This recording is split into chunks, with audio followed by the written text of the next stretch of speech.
Inch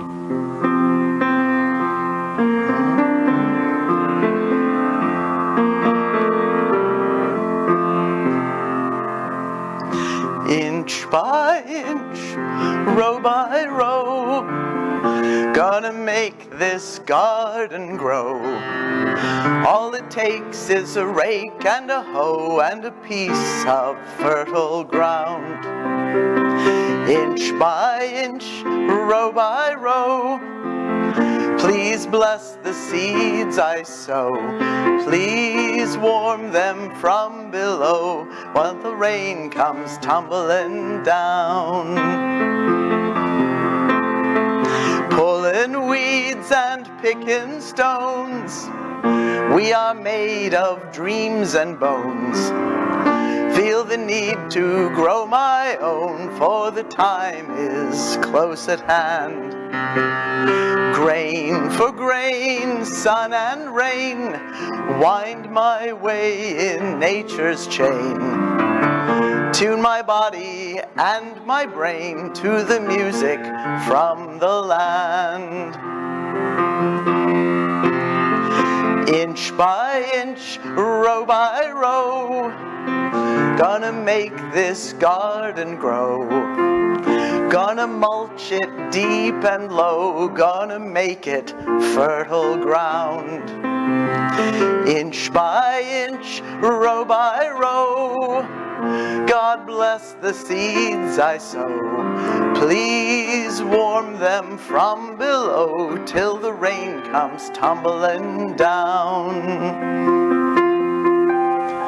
Plant your rows straight and long, temper them with prayer and song.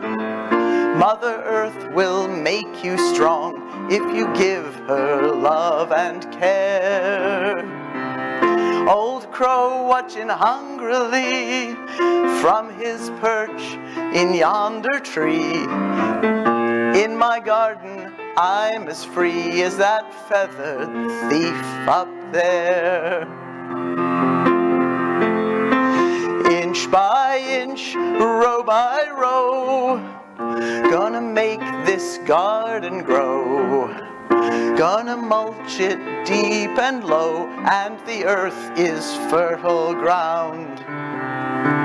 Inch by inch, row by row, please bless the seeds we sow. Please keep us safe below till the rain comes down.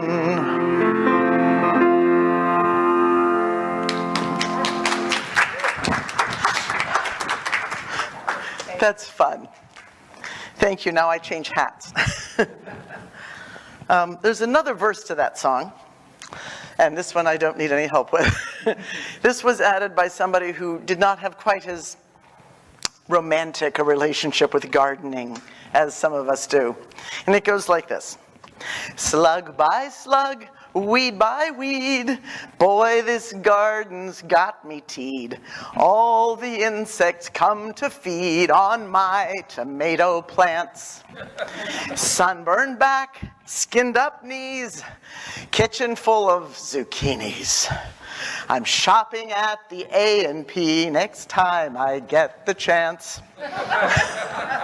Now this is bad because now you all have indicated you know what A&P is, and the A&P has been gone for a long time. So the thing about gardens and the thing about Tolkien is that Tolkien had an interesting connection with the earth and with gardening, because he came out of a middle-class family. A lot of people tend to think he was rather, upper-classish. He wasn't really. He was Oxford educated. He was educated in a number of upper-class places, but that was partly because the Catholic Church educated him. He was born in 1892 in Bloemfontein in South Africa. His father was a bank manager there, and his mother took he and his younger brother back to England when he was about 3 for a long family visit, and before his father could come and join them, he died of a fever. So there is Mabel and her 2 boys living with her Baptist parents because she has no income, and she's teaching the boys at home. Now, Ronald, as he was known to the family, learned to read by the time he was 4, was reading fairy tales by the time he was 5. And I don't know how many of you are familiar, there's a series of fairy books by Andrew Lang, the violet fairy book and the green fairy book and the orange. He collected fairy tales from all over everywhere. And Tolkien read all these when he was a kid. When he was 8, his mother converted to Roman Catholicism, and her parents kicked them out. So she was destitute and living on Catholic charity until she died 4 years later. She was a diabetic, and diabetes mellitus tended to kill people fairly young before the invention of insulin, which would come about 2 decades after her death. So those people, if you know people who are diabetic and who live on insulin, recognize that it's only about 100 years old. And before that, diabetics died in their 30s, if they lived that long. It's that kind of disease. But Tolkien was then handed over, at his mother's request, he and his brother, to a Catholic priest who basically raised them. And so he went to Catholic schools, and he went to private Catholic schools, and then eventually he went to Oxford. When he was in his teens, he and his cousins began to invent languages. So in his teens, he's already doing this. He started studying Latin, and as a child, of course, in the Catholic Church, you did that. In fact, in England, you did. In fact, never mind. In the 19th century, in the early 20th century, everybody studied Latin. They did. He started studying Anglo-Saxon in his teens. Anglo-Saxon is the language of English before it was English. It's the language of the Germanic peoples who invaded the British Isles. So it isn't even Old English or Middle English, it's actually a separate language. He went on to finish his degree at Oxford in 1915, and the problem was by 1914, England was at war, and young men who didn't immediately enlist were considered cowards. So he spent a year being treated as scum while he finished his degree. It was a deferment program. Then he joined the army in 1915, and he stayed in until 1920. He served in France. He served at the Battle of the Somme. He saw many of his friends killed. He began to write letters home, partly just for the purpose of keeping his spirits up.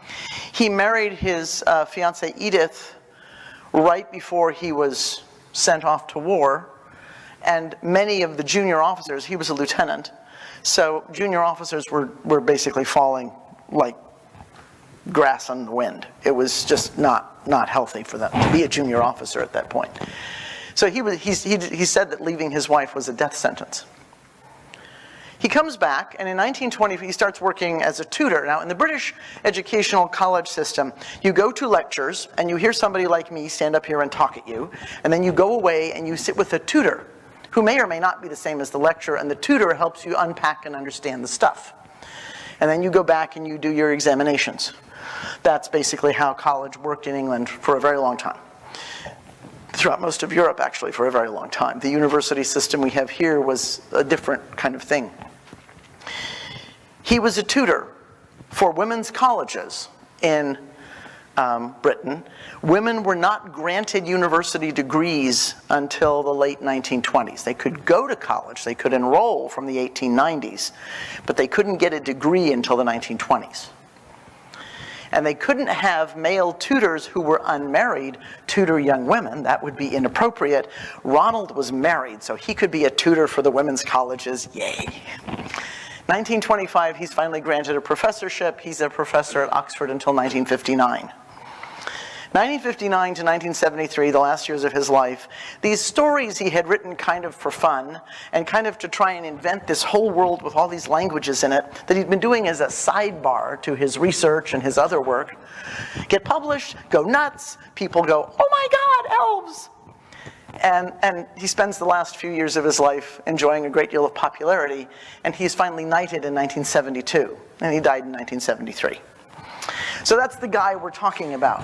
Now, thinking of all that history, this is a very small part of his work. This is the whole text of The Lord of the Rings. Okay? This is a very small part of his work. His son published a lot of his work after his death. And there's a lot of his work that he then had to take the notes and say, okay, this is what we think Dad was moving toward. His son also became a professor in these same areas and did more of the same stuff. We're going to talk a little bit about this one section here in The Lord of the Rings. There's a section toward the very end. Sam and Frodo have been separated. Sam has got the ring. Sam is this little hobbit gardener. His father's a gardener. He's a gardener. He's Mr. Frodo's gardener. He winds up going along on this huge adventure because he was eavesdropping. And Gandalf isn't going to let him off. You're going to go with Mr. Frodo and take care of him. That's his mission, take care of Mr. Frodo. Mr. Frodo is supposed to carry the ring to the Mountains of Doom and get it destroyed because it's this horrible device of power that if anybody gets hold of it, it will destroy the earth. Everybody in the entire history of Tolkien's world who gets their hands on this ring, who wears it, is corrupted. Every single person, even Frodo, everybody is corrupted by it. Sam gets his hands on it. Sam wears it 2 or 3 times. He uses it.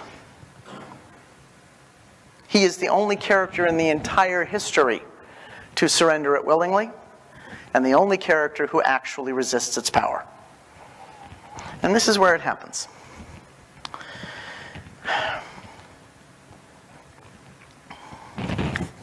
The ring tempted him, gnawing at his will and reason. Wild fantasies arose in his mind. He saw Samwise the Strong, hero of the age, striding with a flaming sword across the darkened land, and armies flocking to his call as he marched to the overthrow of Barad-dûr. It's the bad guy's house. And then all the clouds rolled away, and the white sun shone, and at his command the Vale of Gorgoroth became a garden of flowers and trees and brought forth fruit. He had only to put on the ring and claim it for his own, and all this could be. You all are hearing the biblical language in there, I'm sure. In that hour of trial, it was the love of his master that helped most to hold him firm. But also, deep down in him lived, still unconquered, his plain hobbit sense. He knew in the core of his heart that he was not large enough to bear such a burden, even if such visions were not a mere cheat to betray him. The one small garden of a free gardener was all his need and due. Not a garden swollen to a realm. His own hands to use, not the hands of others to command.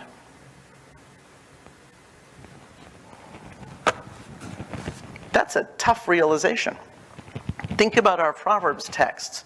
Notice how that they're all about greed. Temptation is the temptation that says you can have more. You can have more than you have. You can be bigger. You can have a bigger church. You can have more children in your children's program. You can have a bigger garden. You can grow food and sell it and get money. You can have more. You can have more people look at you. You can have more people like you. You can have more. And what Sam's response is, do you need more?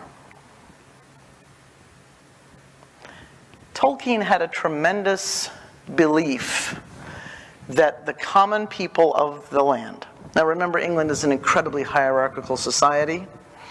He was born into the kind of middle spot of it, fell into poverty as a child, was raised as a charity case, and came into what's considered a sort of a sidebar upper middle class because he got educated and was a professor. Being a professor isn't quite the same thing as being a nobleman, but it's a lot more respectable than being a businessman in English hierarchy. His focus was on the people who work the earth. The heroes of his stories are the people who are connected to nature. The heroes of all of his stories are the people who put their hands in the ground or grow trees or harvest fruit or chop wood or do manual labor in the earth. Because those are the people he sees as being most connected to reality and being most connected to virtue. Tolkien's idea of virtue is that you can say no to temptation. You can say no to greed. But you have to be grounded to do that. Now, grounding is an interesting concept in and of itself. Lots of different religious traditions use the idea of grounding. There are earth-centered traditions that make that grounding is the first thing you do. You always connect yourself to the earth. You plant yourself in the earth. If you're on the 4th story of a building, you reach down by gum and connect yourself to the earth, because that is where your stability lies. That's what Tolkien is saying. Connect yourself to the earth. Plant yourself in the garden. Put yourself firmly in creation, because that's where you will find your safest link to Creator, and that's where you will find your safest place of virtue. That's where your common sense will come to work. Now, I am actually, most people don't always get this, but I'm actually a mystic, and I am kind of aware of all kinds of different levels of mystical experiences, and I've had lots of mystical experiences. And the thing is that to be a mystic and stay alive in the world, you have to be very practical. Because if you let yourself be dragged off into the mystical realms, you will not only fall over your own feet, you'll do it in the highway in front of traffic. So you have to be grounded and practical to really understand and experience what we call the other world, or the overworld, or the spirit world, or the visits of the Holy Spirit. I mean, there are lots of different names for it. Practical grounding is what keeps us safe. The desire for more leads us out here. Another one of my practices is Tai Chi, which is Tai Chi Chuan is a martial art attached to Taoism in China, and it has more to do with being grounded and letting the flow of all things, kind of like the Force, George Lucas was not far off reality there, come through you, but it has to come through you and in and out of the ground. It is part of the earth. It is part of creation. To be grounded in creation, this is the deep, dark secret, is to be grounded in Creator. This is an invitation to ground yourself in the heart of God itself. Now, Tolkien doesn't say it that way, but you can hear all of his scriptural language. How a garden would bring forth fruit. Doesn't it say that in like Genesis 1? All that garden there that was bringing forth fruit. And how did we get kicked out of the garden? Please don't anybody tell me it was sex, because it has nothing to do with sex. Sex was actually a commandment. You know, go, be fruitful, multiply. I don't know how they were going to do that without sex. But they were told not to eat from the stupid tree. They went, he won't see us. We can go eat from the tree. Well, she got very annoyed, and she said, yes, I told you not to. We sin out for disobedience. Now, there's a whole tradition in Christianity about the fall from grace.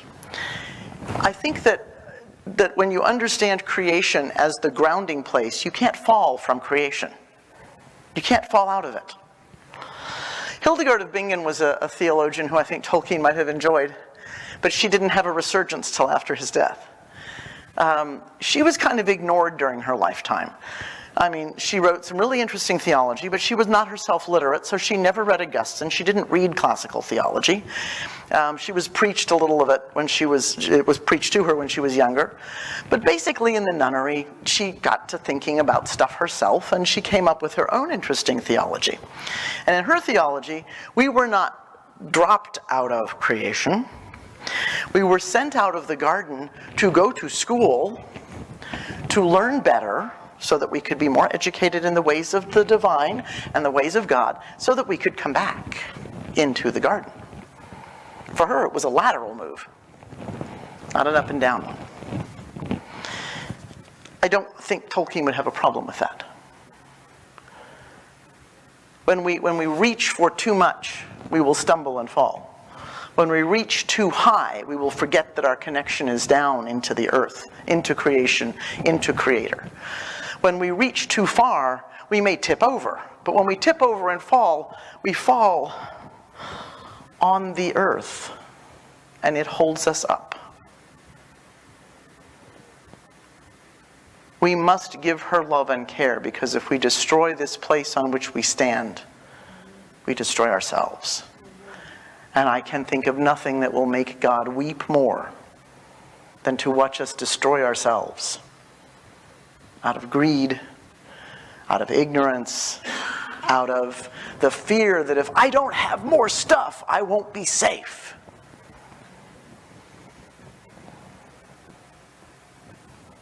Blessed be the earth from which all things come. Amen.